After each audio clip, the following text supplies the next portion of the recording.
우리는 강한 나라입니다. 하지만 준비된 나라일까요? 위기는 밖에서 오지 않습니다. 안에서 무너집니다. 정말 준비된 나라인가? 뉴스를 켜면 늘 비슷한 이야기들이 나옵니다. 북한이 미사일을 쐈다. 중국이 압박을 가한다. 미국이 방위비 인상을 요구한다. 익숙하죠? 우리는 이런 뉴스에 어느 정도 단련되어 있습니다. 또 그러네 하면서 넘기기도 하고요. 그런데 오늘은 조금 다른 질문을 던져보려고 합니다. 만약 위기가 온다면 그건 정말 저 바깥에서 올까요? 북한이 도발해서, 중국이 경제 보복을 해서, 미국이 동맹에서 손을 떼서, 물론 그런 일들이 중요합니다. 하지만 저는 이렇게 생각해봤습니다. 위기라는 건 사실 밖에서 오는 게 아닐 수도 있다고요. 진짜 무서운 건 외부의 충격 그 자체가 아니라 그 충격이 왔을 때 우리 안에서 무슨 일이 벌어지느냐 하는 거 아닐까요? 오늘 이야기는 거기서 시작합니다. 우리는 오랫동안 위협을 바깥에서 찾아왔습니다. 북한, 중국, 일본, 때로는 미국까지. 당연한 일이기도 해요. 휴전선이 있고 핵을 가진 상대가 바로 위에 있으니까요.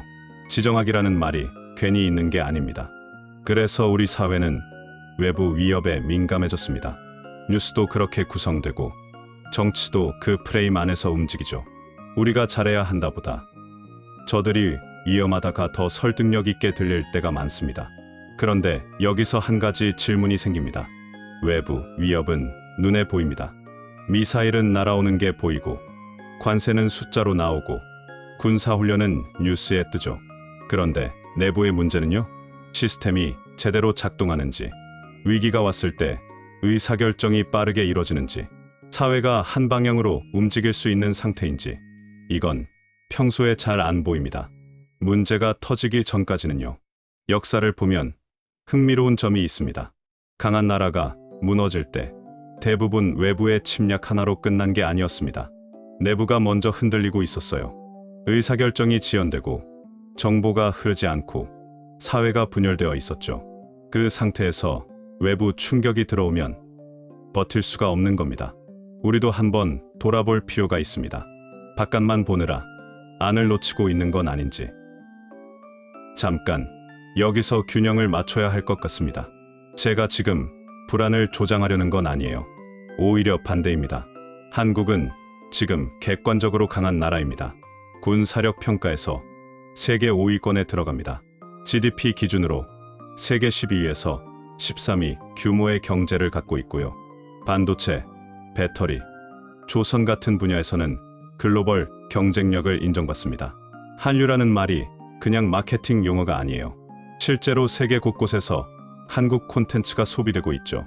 20년 전만 해도 이런 위상은 상상하기 어려웠습니다.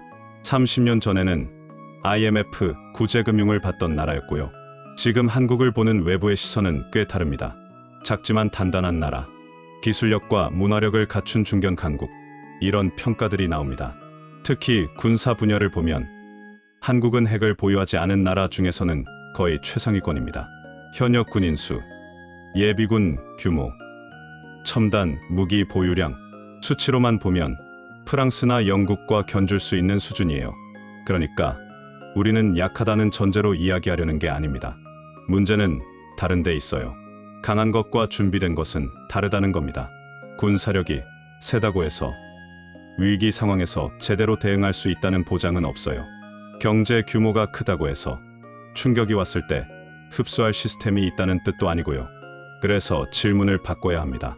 한국은 강한 나라인가? 그렇습니다. 그렇다면 한국은 준비된 나라인가? 여기서 대답이 조금 달라질 수 있습니다. 국가의 힘을 측정할 때 우리는 보통 눈에 보이는 것들을 셉니다. 전투기 몇 대, 탱크 몇 대, 군인 몇 명, GDP 얼마. 그런데 정작 위기 상황에서 중요한 건 다른 겁니다. 첫 번째, 의사결정 속도입니다. 위기는 예고 없이 찾아옵니다. 그때 누가 얼마나 빨리 어떤 결정을 내릴 수 있느냐, 이게 결과를 가릅니다. 2023년에 행정전산망이 마비된 적이 있습니다. 정부 24 서비스가 멈추고 민원 발급이 안 됐어요. 3일 걸렸습니다. 정상화까지. 물론 전쟁 상황은 아니었죠. 하지만 그 3일 동안 무슨 일이 벌어졌는지 기억하시나요? 원인 파악에 시간이 걸렸고 책임 소재가 불분명했고 복구 과정에서 혼선이 있었습니다. 일상적인 전산 장애에도 그 정도였어요. 진짜 큰일이 났을 때는 어떨까요? 의사결정이 30분 늦어지면 상황이 완전히 달라질 수 있습니다. 두 번째, 위기 시 작동하는 시스템입니다. 매뉴얼은 많습니다. 위기관리 표준 매뉴얼, 재난 대응 매뉴얼, 부처별 행동 지침, 문서는 쌓여 있어요. 그런데 그게 실제로 작동하느냐는 다른 문제입니다. 전문가들은 이렇게 지적합니다. 한국의 위기관리 시스템은 계층적이고 분절적이라고요. 무슨 말이냐면 각 부처가 자기 영역만 담당하고 위에서 아래로 명령이 내려오는 구조라는 겁니다. 평시에는 그래도 돌아갑니다. 하지만 복합적인 위기 상황에서는 문제가 생겨요. 누가 총괄하느냐? 정보가 어디로 흘러가느냐? 현장과 본부가 어떻게 소통하느냐? 이런 것들이 매끄럽게 연결되지 않으면 시스템은 있어도 작동하지 않습니다. 세 번째, 사회적 합의 구조입니다. 이게 어쩌면 가장 어려운 부분일 수 있어요. 위기 상황에서는 국민들이 어느 정도 불편을 감수해야 할 때가 있습니다. 자원을 재배치하고 일상을 조정하고 때로는 희생을 나눠야 하죠. 그런데 그게 가능하려면 사회 안에 최소한의 신뢰와 합의가 있어야 합니다. 이 결정이 공정한가? 내가 감수하는 만큼 다른 사람도 감수하는가? 정부가 하는 말을 믿을 수 있는가? 이런 질문에 대해 사람들이 어느 정도 납득하고 있어야 사회가 한 방향으로 움직일 수 있어요. 지금 우리 사회는 어떤가요? 솔직히 합의보다 갈등이 더 눈에 띄는 시기입니다. 어떤 이슈가 나와도 금방 진영으로 나뉘어요. 이건 특정 정치 세력의 문제가 아니라 구조적인 현상입니다. 그리고 이 상태에서 큰 위기가 오면 대응이 어려워집니다. 여기서 잠깐 역사 이야기를 하나 해볼게요. 1997년 외환위기 때를 기억하시는 분들 계실 겁니다. 금 모으기 운동이 있었죠. 그때 한국 사회는 놀라운 결집력을 보여줬습니다. 국민들이 자발적으로 금반지를 내놓았어요. 물론 그 효과에 대해서는 논쟁이 있습니다. 실제로 경제 회복에 얼마나 기여했느냐 하는 부분은요. 하지만 중요한 건 그때 사회가 같이 해보자는 방향으로 움직일 수 있었다는 겁니다. 최소한의 합의가 있었기 때문에 가능했던 일이에요. 지금 그런 일이 다시 가능할까요? 쉽게 답하기 어렵습니다. 전쟁이 없어도 나라가 흔들릴 수 있습니다. 2008년 금융위기 때 아이슬란드라는 나라가 있었어요. 인구 30만 정도의 작은 나라입니다. 금융산업으로 번영하던 나라였는데 위기가 오자 주요 은행 3곳이 동시에 무너졌습니다. 총 한 발 안 맞았어요. 침략도 없었고요. 하지만 경제 시스템이 붕괴하면서 사실상 국가 부도 상태에 빠졌습니다. 2023년 스리랑카도 비슷한 경험을 했죠. 외채 위기로 정부가 마비됐고 대통령이 나라를 떠났습니다. 전쟁 없이도 나라가 흔들릴 수 있다. 이게 현대 사회의 현실입니다. 그리고 그 흔들림은 대부분 시스템 실패에서 시작합니다. 여기까지 이야기가 내부 시스템에 집중되어 있었는데요. 이제 외부 환경도 한번 살펴봐야 할 것 같습니다. 한국 안보의 가장 큰 축은 한미동맹입니다. 이건 부정하기 어려운 사실이에요. 70년 넘게 유지되어 온 동맹이고 주한미군이 주둔하고 있고 해구산이라는 개념 아래 안보를 설계해왔습니다. 그런데 최근 몇 년 사이 미국의 태도가 미묘하게 바뀌고 있습니다. 트럼프 행정부가 돌아오면서 미국은 국가안보전략서에서 몇 가지를 분명히 했습니다. 미국이 세계를 혼자 떠받치던 시대는 끝났다. 동맹국들이 자기 방어에 더 많은 책임을 져야 한다. 안보 비용 분담이 핵심이다. 이건 단순한 수사가 아닙니다. 실제로 정책 방향이 그쪽으로 움직이고 있어요. 한국에게 어떤 의미일까요? 일단 방위비 분담금 협상이 더 어려워질 겁니다. 그리고 북한 억제의 1차 책임이 한국 쪽으로 더 많이 넘어올 가능성이 있어요. 미국이 한국은 북한을 억제할 능력과 의지가 있다고 평가하고 있거든요. 그 말은 뒤집어 보면 그러니 너희가 더 해라라는 뜻이기도 합니다.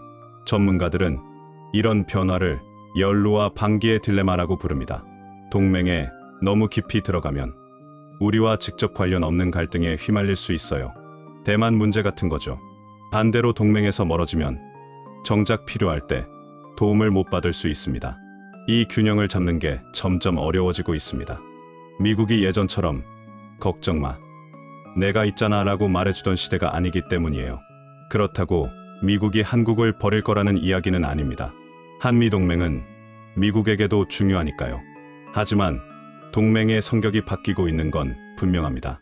가치 기반 동맹에서 거래적 동맹으로, 함께 민주주의를 지키자에서 비용을 나눠라로, 이런 변화 속에서 한국은 스스로에게 물어봐야 합니다. 미국이 조금이라도 손을 빼면 우리는 얼마나 버틸 수 있는가? 독자적으로 판단하고 독자적으로 행동할 준비가 되어 있는가? 어려운 질문입니다. 하지만 피할 수 없는 질문이기도 해요. 오늘 이야기를 정리해 볼게요. 한국은 강한 나라입니다. 군사력, 경제력, 문화적 영향력, 어느 것 하나 약하지 않아요. 하지만 강한 것과 준비된 것은 다릅니다. 준비된 나라란 위기가 왔을 때 제대로 대응할 수 있는 나라입니다. 의사결정이 빠르게 이루어지고 시스템이 실제로 작동하고 사회가 어느 정도 한 방향으로 움직일 수 있는 나라. 우리는 아직 거기까지 도달했다고 확신하기 어렵습니다. 그리고 외부 환경도 변하고 있어요. 미국의 역할이 줄어들 가능성, 주변국들의 부상, 예측하기 어려운 변수들. 이런 상황에서 가장 위험한 건 뭘까요? 바깥에서 오는 위협, 그 자체가 아닙니다. 그 위협이 왔을 때 우리 안이 준비되어 있지 않은 상태, 그게 진짜 위험한 겁니다. 위기는 준비된 자에게도 힘들지만 준비되지 않은 자에게는 치명적입니다. 저는 오늘 특정 해결책을 제시하려는 게 아닙니다. 그건 정치인들과 전문가들이 할 일이에요. 다만 시청자 여러분께 이 질문을 남기고 싶었습니다. 우리는 강한 나라에 살고 있습니다. 하지만 우리는 준비된 나라에 살고 있을까요? 이 질문을 계속 던지는 것, 어쩌면 그게 준비의 시작일지도 모릅니다. 오늘 영상은 여기까지입니다. 생각해볼 거리가 됐다면 좋아요와 구독 부탁드립니다. 다음 영상에서 뵙겠습니다.